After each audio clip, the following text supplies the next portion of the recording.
And we're back. It's the Mindstate Marketing Hour with Will Leach. I'm Steve Brown, your host. Did you know, Will, I'm the smartest guy in marketing? Why do I say that? It's because I get to hang out with you every week, right? You're the author of one of my favorite books, Marketing to Mindstate. If you're in marketing, if you have a business, if you lead a sales team and you haven't read this, shame on you.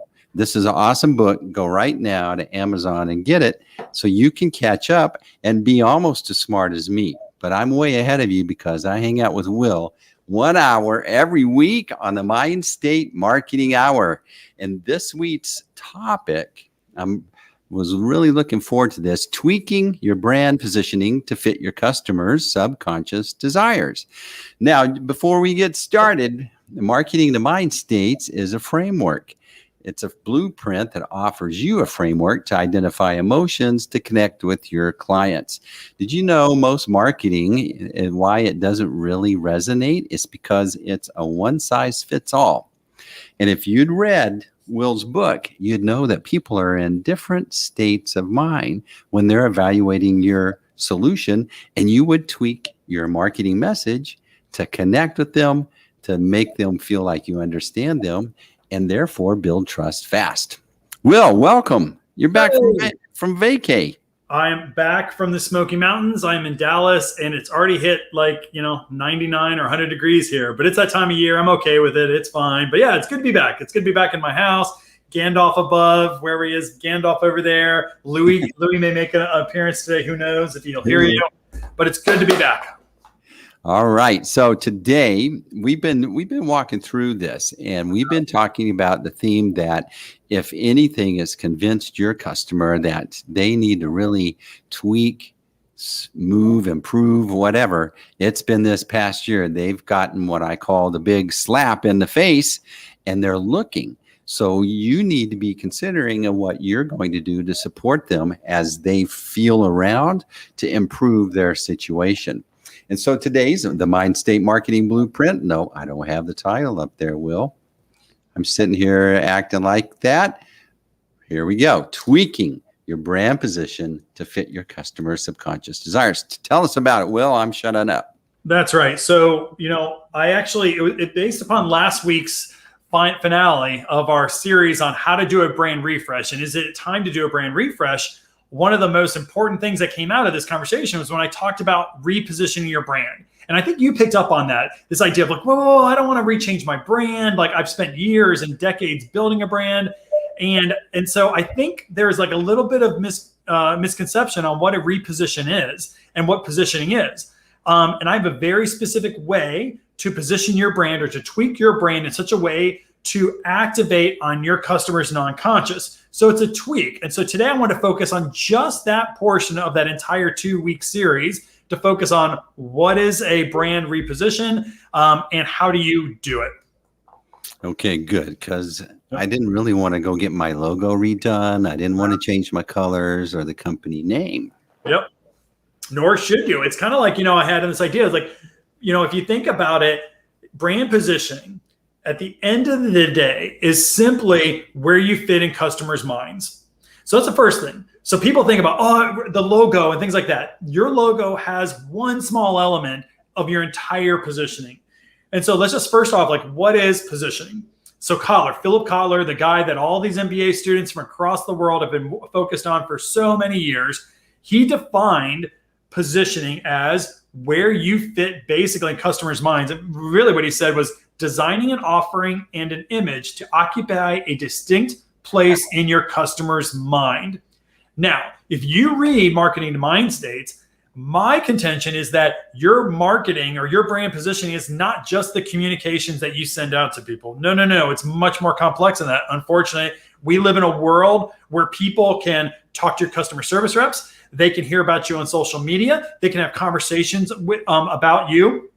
They're looking at your social media posts. So it's everything. Your entire customer experience is really your positioning in the marketplace. It is not just what you say to people. It is how people view you in context of all these other things that they have access to. The internet now allows any of your customers to find out the good and the not so good about your company. So if that's important, which I would say it is, it's the human mind, that feeling that you evoke when they think about you or when you come to mind, you better be thoughtful in creating a positioning.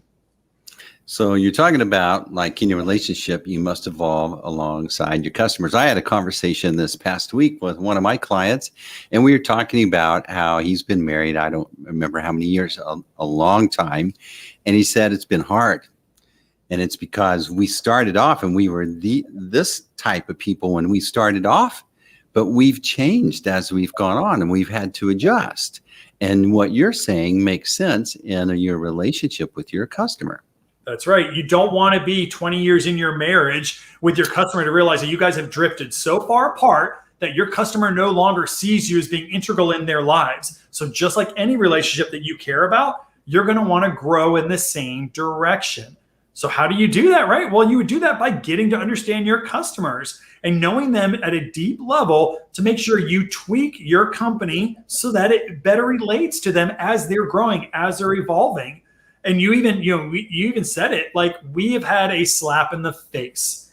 In the last 18 months, we had this thing. I don't remember if you remember this, right? But there's this thing called COVID, and it changed everything across every industry. And our studies showed that you had 3 core motivations that are universally changed. And people desire more security, they want to have more control over their lives, and they want to have release. So and I don't know if it's exactly for your company, but what I can tell you is that people in general don't feel as safe as they used to. They feel like they don't have as much control, and they don't feel like they have a moment of levity and release. So if we know that those are just 3, then how are you going to evolve? If you know your customers desire at least these 3, and there are probably others, how are you going to evolve so that when they think of you, that they feel like you're safe, that they feel like you give them control, that you feel that they give them, or they feel that you give them release or excitement? That's why you do the work. That's why you tweak your positioning. And so, for those of you, we talked about where you place, where you're in somebody's mind. I think a lot of people think that your positioning is your equity, and it's not. And your positioning is not your vision statement. It's not. Your vision statement is what you envision yourself and as your company. It's not your mission statement. Your positioning is not a marketing campaign. Your positioning is not your marketing strategy. Your positioning is very specific. It's about what you stand for in somebody's mind and where you're located. Like, what are those associations? So that's why you don't have to blow up your messaging strategy to tweak your positioning. That's why you don't have to blow up your brand logo, because it's just this one little element of your entire customer experience. And only you see a positioning statement. And we're going to show you in a couple of minutes what those positioning statements look like for the typical company and how I think you should modify it. But a positioning statement is not anything that you communicate to the world. It's more of an internal alignment document, so you can look at your business, whether it's your messaging, your customer service, your social media, every touch point through the lens of this mind state that we're going to talk about, so that everything just feels intuitive, and make sure that intuitiveness is matching up with your new customer who has changed in the last 18 months. One thing is I heard someone say the shutdown was like a torpedo right into the side of a small business's boat. Yeah. Absolutely. And so if you think about it, every one of your customers they've been trying to bail water. They've been trying to stay afloat. They've been trying to repair. And so for you to modify your positioning to subconsciously align with them, that would feel right to them. It would make them feel like you're tuned in and care. That's right. And, I think that we kid ourselves when we say, well, we're almost out of the pandemic and we're getting back to normal. I am telling you, at a deep psychological level, your customers and we will never be the same. We just will not. We may feel like we're getting closer, but these are changes that are universal and they're kind of forever. We live in this, we talk about in the book, a VUCA world. It's volatile, it's uncertain, it's complex, and it's ambiguous. Do you feel like your world is getting any less volatile, uncertain, complex, and ambiguous? No, it's getting worse. And though the pandemic and all the repercussions of the pandemic and the economic crisis and the social crisis that we've had globally, those are just starting and they're going to keep building. It's going to get more complex. That's how the world works. It's going to get more ambiguous. So if we know that we have a world that's constantly changing and that's constantly influencing your customer psychology, you need to know and grow with your customers. So you have to align with the time, and your positioning is the way to do that. And it's really aligning your internal group, your employees, and even your own self. If you're doing your own marketing, remembering what you stand for and where you want to stand in your customer's mind, and also your external. It's making sure it's not just your internal team, but it's also how you're going to interact with your customers. What types of products and services are you going to offer, or how are you going to tweak those products and services? So brands need to modify based upon the new realities of the customer, or just like that relationship, you guys are going to grow apart. And one day your customers are going to look at you and just say, I just don't feel like we're connected. And then you get the divorce. And that's what's happening to a ton of businesses right now. You no longer have meaning that a year ago you did. So what are some of the steps that you suggest to help us get our positioning perspective correct? Yeah. So I think the first thing you want to do is confirm your ideal customer and what are their functional aspirational goals. So the fact of the matter is, what we've seen collectively across a lot of different industries is that customers have, you've got new customers, and some of your old customers have left you and they may never come back. Now, I've got strategies I've been talking about with you guys for a couple of weeks now about how to bring back lapsed users and how do you acquire new customers. I get all that. But the fact of the matter is, you may want to take a step back and say, given the new world, given your cash flow situation, given your products and services, who's your new ideal customer? So maybe you were servicing in the past somebody who had a lot of wealth, but nowadays, wealth was wiped out for many small businesses, and wealth was wiped out for many successful people. Well, now maybe you have to reevaluate. So the first thing you want to do is take a step back and say, given the situation today, given how I've changed, as well as my customers out there, do I have the same ideal customer? Now, there's lots of ways to do that. I won't even take up your time, but you can look at profitability. You can look ease of service. There's lots of different ways to think about your ideal customer. And I'll tell you how my ideal customer changed in a couple of minutes. But first, confirm that you still have that same ideal customer. And if you don't, change your ideal customer and then do the work. And we talk about this in the book, Marketing in Mind States. How do you understand with your ideal customer, what are those functional goals that they're looking for as it relates to your industry and your business? So now, once you understand their functional goals, what are their aspirational goals? Remember, in the book, we talk about functional goals, those things that they would just rattle off. If you were to talk to them and say, what are you looking for now, given your new world? What are you looking for in a company like mine? And they'll list those out for you very easily. I want great value, great quality, good service, comfort, taste, whatever those things are. And then the aspirational goals are, why are those things important to them? You do the work. In the book, we have activities. In my program, we have activities that get you to the aspirational goals. You're going to use those functional and aspirational goals in just a minute to reconfigure your positioning statement. So first, figure out, do you still have the same ideal customer? And go do the legwork, do the work to figure out what are their new functional goals if they've changed, and what are their new aspirations if they've changed. So when you say figure out whether we still have that same ideal customer, I mean, that's like mind-blowing. It's like, to think that maybe my messaging is going after the wrong customer now. And so to sit and go, wow, I need to really reassess that. Yeah, and you do that through revenues, I think. I'll tell you how I did it, Steve, right? So previous to pandemic, I was working exclusively with very large retailers, global chains, in fact, sometimes, certainly national chains, pharmaceutical companies, as well as consumer packaged goods companies. Those are the companies I was working with. Well, pandemic hit. And very quickly, my retail clients, these companies, these global clients, I was no longer able to go into stores to service, to do the research, to help guide their messaging. That was no longer important to them. They didn't care about that. They were like, are we going to survive the pandemic? So now there's this large, movement where people are buying things online. They don't want to go into grocery stores anymore. So for me, my largest clients were in the retail space where people are going to stores to shop. That business has dried up a bit.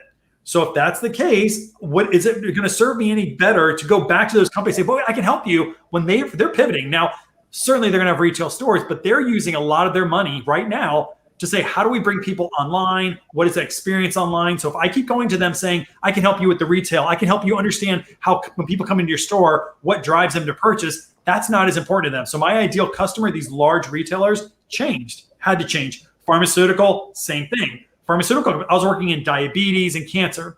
Although very important, every pharmaceutical company I was working with very quickly needed to understand this thing called COVID.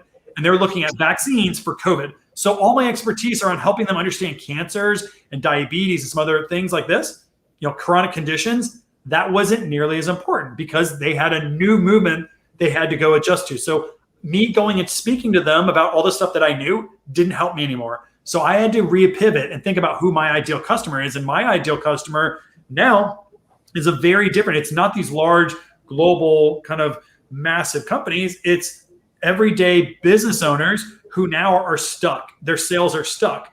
My stuff works very well if you're stuck and you haven't grown in a while, especially after pandemic. Those now, $20 million and less, maybe even much lower than that. Those are ideal customers because my stuff works really well for them. So step 2, revisit your current positioning. That's right. Go ahead. No, so, positioning, like not everybody has positioning statements, and I get that. Because if you're a small business owner, probably at some point in your life, you knew you're supposed to do a strategic plan, you knew you were supposed to do this stuff, and then maybe it just slipped. But it's really important to understand your positioning statement because what your positioning statement does, remember, is aligns you and your internal organization to the needs of your customer so that you own a position in their mind, right? And that's what you're trying to do. That's one element. So when this element comes up, you come to mind. So most positioning statements have this basically statement. And I don't know if you even have that up, Steve, but basically the example would be, and they're almost all, you can go to lots of different websites out there that'll tell you how to do a positioning statement. They almost all will say the same thing. We help audience, and this audience would be, your ideal customer ultimately, but we help audience who, what's their challenge or what's their pain point to reach or experience a key benefit. So you'd figure out what your key benefit is. And unlike your competitive alternative, our solution, and then you put in brackets, your unique point of difference. So basically, thanks, Steve, every positioning statement, most of them out there, if you go to any website, they're going to tell you, you need to make some decisions on your positioning. Who is your audience? What is their challenge or what is their key pain point? What is the key benefit that you provide them? And what's the competitive alternative? So unlike whatever either the business out there or it's an alternative thought that they could be working on, and then ultimately your unique point of difference. That's been going on. You've been taught, if you're an MBA out there, you probably learned this. If you have a strategy book, you've learned this. And the fact of the matter is, this is dated thinking. It's dated. Why? Because the world is changing so fast that frankly, we just told you that your audience can change pretty quickly nowadays. In 18 months, your audience can change. Their pain points and their challenges can certainly change in today's VUCA world where it's volatile. The key benefit that you offer, therefore, probably doesn't change as much, but the way you talk about it certainly could. Your competitors are changing all the time. Like there are businesses that like a third, I think we've talked about this, a third of restaurants or service-based companies went out of business last year. A third of them, almost universally, right? Entertainment properties, 50% of entertainers went out of business. They just lost their business. So your competitive alternatives have changed. And so therefore your unique point of difference, because nowadays people do a lot of copying. I just found out just in my lab, I was just doing office hours at Texas A&M University, and I found out that there's a conference where somebody is basically using my work and saying it's theirs. Like it just happens. People copy. So you don't really have a unique point of difference, right? So in today's VUCA world, your current positioning needs to be updated. It needs to change with the times. That's why I talk about this new version of a positioning statement that you would want to swap out some of these components for something that's more psychological based that will evolve with your customer. All right. So swapping out the old with the new. That's right. So remember last time we just said like this example of we help audience who challenge that pain point, who have this challenge or pain point to reach this better benefit, this higher order, this benefit, unlike competitive alternatives or solution. Here's what I want you to do. I want you to switch out this idea of rather than thinking about, sorry, look at my paper here, rather than thinking about your competitive alternative, do this instead. We help audience, but really that's your ideal customer, right? So who's your ideal customer? You have to figure that out. I'm going to tell you exactly how I did this, right? So we help your ideal customer who have this pain point. You have to refresh that because the pain points are probably different to reach or experience their higher order goal. And we talked about that in the book, Marketing to Mind States. We have activities in our programs that help you understand your customer's aspirational higher order goal so they can feel this aspirational goal. So here's what I did. I looked at my old positioning statement and I said, let's see now, based upon what I know about my customer, because my customer base changed dramatically last year. And now I'm servicing a very different customer, one that I love. Business owners, and they're established business owners. So what I love right now is, and I want to be very specific in my clientele, I want to help establish the business owners. When I mean established, I mean companies that are already doing some marketing. They already have a website. They already have their brand out there, their logo out there. They have established product and service. Like, I don't do really well right now with, if you're just starting out your company, like my stuff doesn't really help you that much, right? My stuff is for established business owners who their pain point right now is that they're in a growth slump. Maybe they were growing very consistently a couple of years ago, or maybe a couple of months ago, and now they have sluggish growth, or maybe they've totally stalled. That's the new pain point. They were doing well. Now they've either lost sales or they just can't break this hurdle. That is my new pain point. So I help established business owners who are in a growth slump to reach, and what I say is to jumpstart their business using behavioral science, which is their higher order goal. Their higher order goal is really jumpstarting their business. They used to be growing, now they're not. How can I help you jumpstart your business, get that initial sale and start building momentum so you can start establishing greater consistency in your revenues? So now I'm all about trying to help you get out of a growth slump. So that is the higher order goal. Why is that higher order goal important? So they can meet their aspirations, so that they can, in the world, I've been talking to a lot of my customers lately, and the aspirations generally fall into these three things. They want to achieve consistent, reliable growth so they can focus on their passions, deliver for their clients daily, feel more fulfilled, and positively impact their family and community. So I know there's a lot buckled in there. But now I can sit there and I say, we help established business owners who are in a growth slump to jumpstart their business so they can achieve consistent, reliable growth needed to focus on their passions, deliver for their clients daily, feel more fulfilled, and positively impact their family and community. If I write that out, I now have an alignment document that I can take to my internal team and say, in every touch point that we do, are we doing that?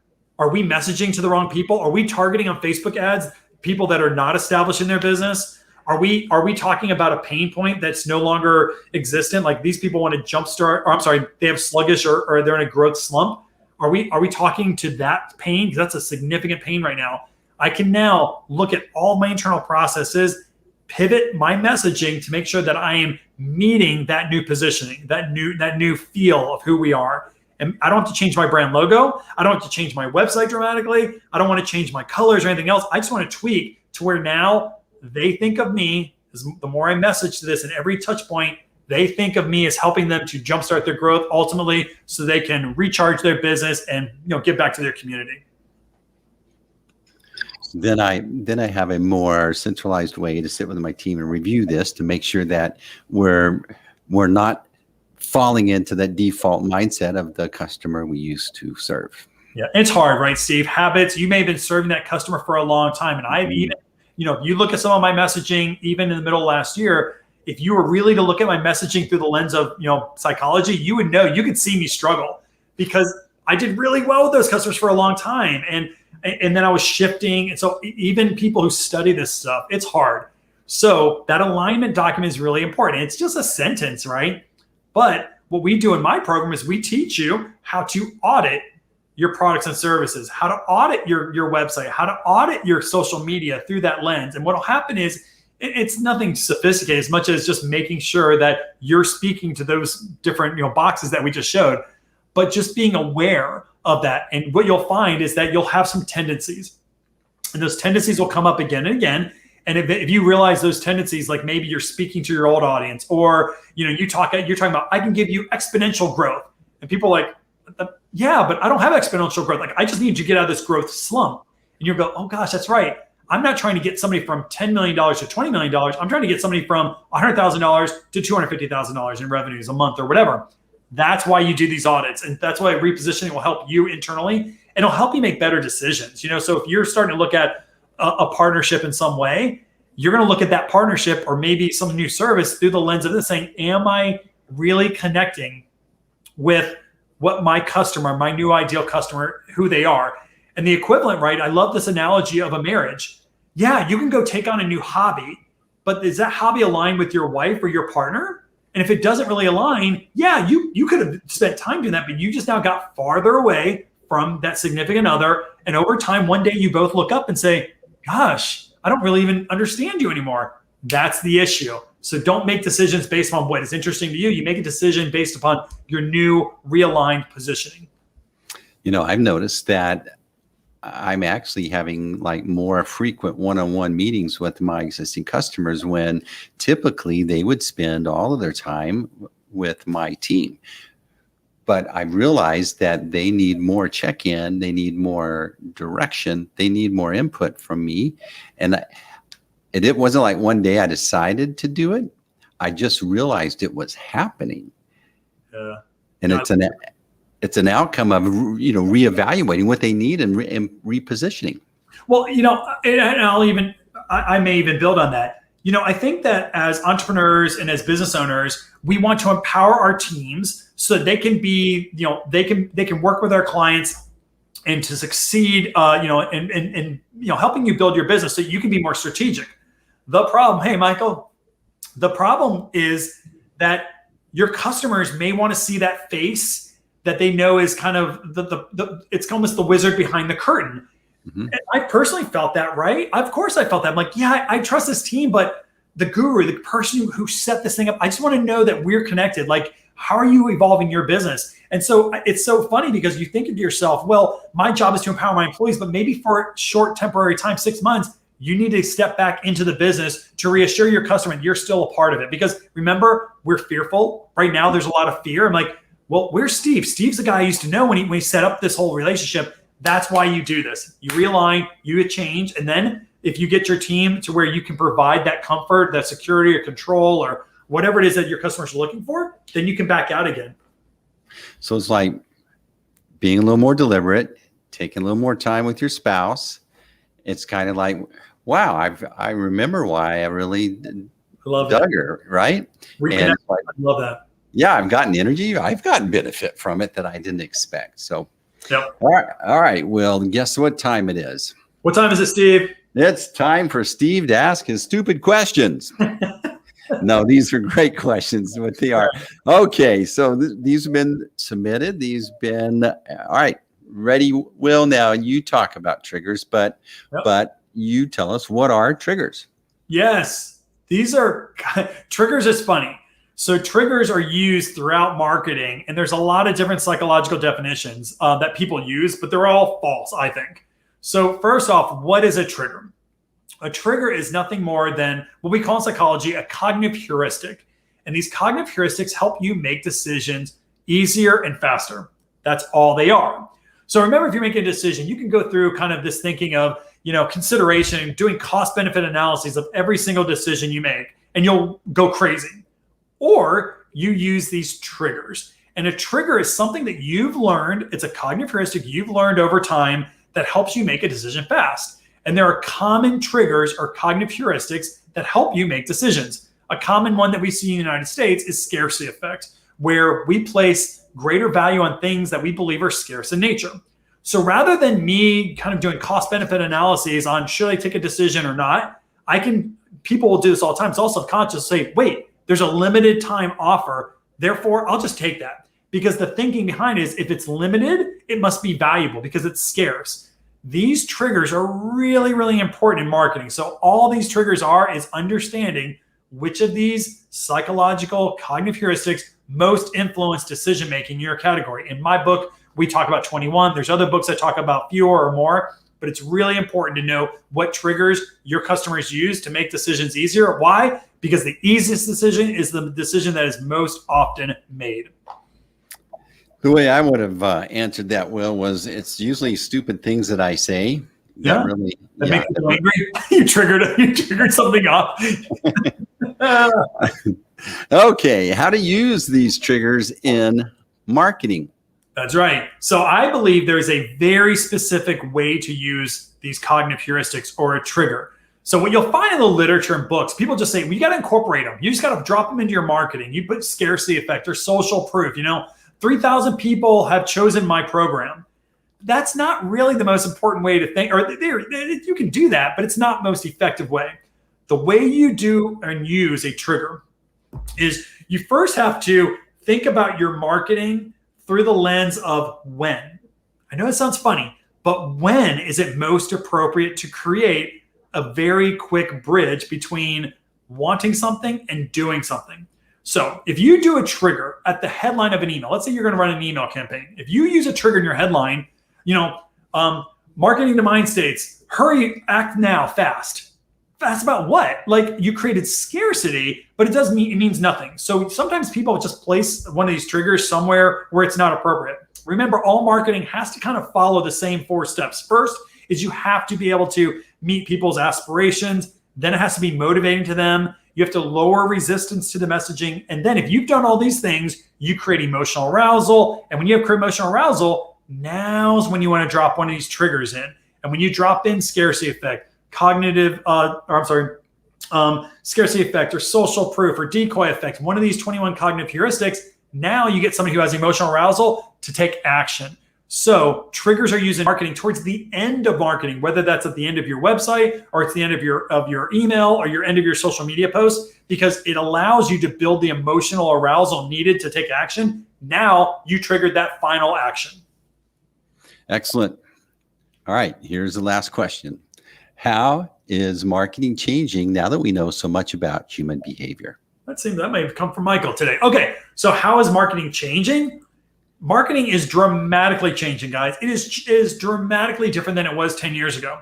So we used to talk about marketing in this idea of, well, tell people what you do. That used to be in the 60s and 70s, right? So marketing was all about telling people all the things that you can give them. Then maybe in the last 20 years, we've become more emotional marketing. Well, let's bring them into a story, or let's tell them how they're going to feel. Again, very self-serving, because what we've done as companies is said, well, you will feel this way if you use my product. Very self-serving. Marketing has changed because behavioral science has changed and how we really truly understand how marketing works. And it always works in this way. All your marketing always, always, always must tell your customer what their aspirational goals are or how you help them reach their aspirations. After that, it helps you understand, or it helps your marketing has to be able to say, this is how you will feel if you reach your aspirational goals, your aspirations. That's motivational psychology. Then what your marketing has to do is has to lower resistance, because people today are sick of being sold to. There's a hesitancy, there's initial psychological resistance to any marketing or sales right now. So it has to lower resistance. And lastly, triggers, like we just actually talked about. That was great. Now that you've done that, you have to trigger an action, because how many times it happens all the time, in fact, that people get excited about a product, they get excited about a website, and then they bounce. Why is that? It's because it didn't have a trigger. You had the emotional arousal, you had somebody engaged, but they didn't know what to do. They didn't know the action to take. They didn't make it easy for them. Therefore, they bounced off your website. They never clicked on your buy now button. That's the reasoning why you want to use behavioral design and behavioral marketing principles in your marketing. So now marketing is less about talking about companies, and it's more about how can we help you achieve your aspirations. And that's the biggest pivot that we're seeing companies make in the last 5 years. All right, excellent. Now, so you have a Mindstate Marketing Partnership Program that actually could help us implement what you preach. That's right. This came out of, again, people were asking, you have a book out there that gives me some kind of concepts to use, and you have a master class that allows me to watch videos. But what if I just want to take the time with you and work through the entire process of changing your brand to revitalize your business using behavioral psychology? And guys, I'm telling you, I say this all the time, research tells us that your customers make 35,000 decisions every single day. The vast majority of those decisions are made at the non-conscious level. They have to. So how are you going to pivot your company? How are you going to refresh your brand, your business, so you're tapping into your customer psychology? And it's the number one most important point of differentiation you have today, because we all have the same technology. We're being copied. We all have emotional marketing. What we don't have is an understanding of the psychology and the subconscious of your customer.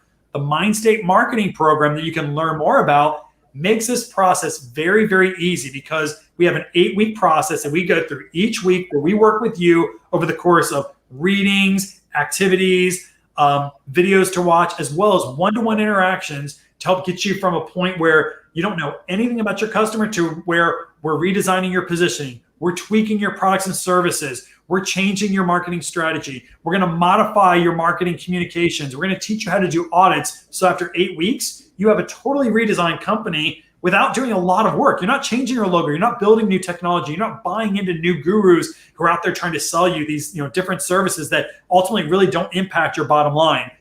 Week 1 to week 8, we retweak all your messaging to where you get out of that growth slump and hopefully get you to a place where you're getting really consistent revenues month after month. Excellent. And you never know, you might get to work alongside a fire eater. A fire eater, that's right. Fire guy. We're working with him right now. I love him. All right, Will, excellent program. If folks want to reach out to you, they can find you at themindstategroup.com. He's also on LinkedIn. He's the William Leach. The other day, Will, I was interviewing someone, and they've worked with Will Smith a bunch, right? And so he's like, this is like a big deal. He's worked with him. So I'm going, well, tell us about working with Will Leach. And he goes, who's Will Leach? And I was like, yeah. I had Will Leach on the brain when it was Will Smith. You're just, he's just going, I don't think I've worked with Will Leach. And I laughed. I was so. That's funny. So you guys have been watching the Mindstate Marketing Hour with our favorite marketing master. His name's Will Leach. His book is Marketing to Mind States. Look, if you haven't got this book, you need to go get it. Stop messing around. Go to Amazon and get this book and start applying the insights now, because people have changed. They need you to help them. And the way that you can help them is to communicate, you understand them, and that you get them.